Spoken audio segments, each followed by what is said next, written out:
খাইবে, রঙিন এই পৃথিবী ছাড়িতে হইবে, স্বাদের এই দেহ মাটিতে খাইবে, শূন্য হবে জিন্দেগানি। কার লাগিয়া এত মায়া, এত চোখের পানি রে মন, কার লাগিয়া এত মায়া, এত চোখের পানি।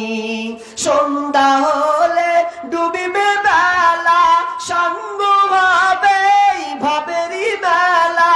সন্ধ্যা হলে ডুবিবে বেলা, সঙ্গ হবে ভাবেরই মেলা।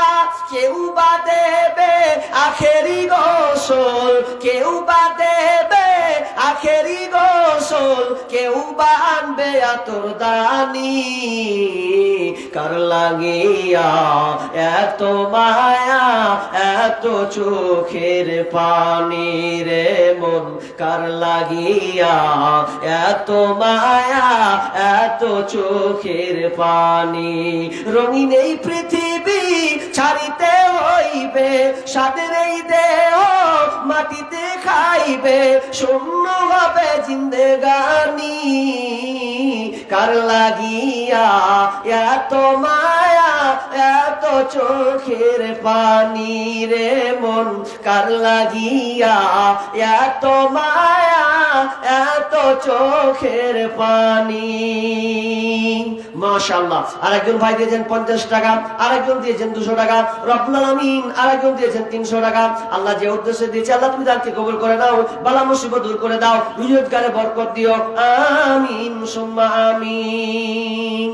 ভাই আমি তো বেশি আবদার করিনি আপনাদের কাছে, যে কটা লোক আছেন যদি 100 চেষ্টা করেছেন 1 কাঠা জায়গা, 2 কাঠা জায়গা, 2 খানটা বাড়ি আর ফ্ল্যাট করেছেন, কিন্তু একবার নিজের হাতে হাত দিয়ে বলেন তো যে সন্তানের জন্য আপনি প্রচেষ্টা করছেন, দিচ্ছেন, বুক দিয়ে ভরা আশা দিয়ে বলেন তো ওই সন্তান আপনার জন্য পাশে আসবে কিনা? অথচ আল্লাহ সুবহানাহু ওয়া তাআলা বলছেন ইন্না মিন আজওয়াজিকুম ওয়া আওলাদিকুম ওয়া আদওয়ান লাকুম ফাহযারহুম। আল্লাহ বলছেন তোমার ছেলে মেয়ে, তোমার স্ত্রী, অনেক কিছু দেখলাম বৃদ্ধ বয়সে কান্না করছে, বেটারা খেতে দেয় না। অনেক ছেলের জন্য কত টাকা উপার্জন করলে আশা ছিল যে ছেলেরা আমাকে 2টা ভাত দিবে, আজকে ছেলেরা বাপের জন্য মৌলবীদের মতন পালি সিস্টেম করে, ওর বাড়তে একদিন, ওর বাড়তে একদিন, ওর বাড়তে একদিন। কিন্তু ছোট সময় হলে ছেলেরা বলতে আব্বা 10 টাকা দাও, নাহলে স্কুল যাব না। কিন্তু এখন আপনার বাপ বৃদ্ধ হয়ে গেছে, কোনোদিন বলেছেন আব্বা তোমাকে 20 টাকা দিলাম, খবরদার এই বোতল বাড়ি মোড়ে গিয়ে তুমি কারো মুখ পানে তাকে 20 টাকা দিলাম, ওখানে তুমি